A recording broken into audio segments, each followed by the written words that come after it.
Zelena salata. Zelena salata je nezaobilazna na trpezama ovih dana.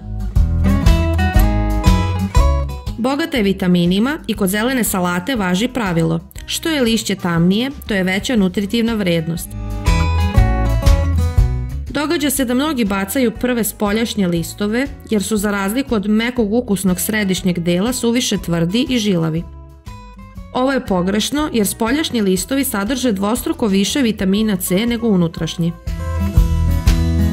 Imajte na umu da je zelena salata najkorisnija sveže ubrana jer stajanjem gubi vitamine i minerale. Zbog toga je uvek jedite sveže pripremljenu. Nikada je nemojte unapred rezati jer tako uništavate velike količine vitamina C.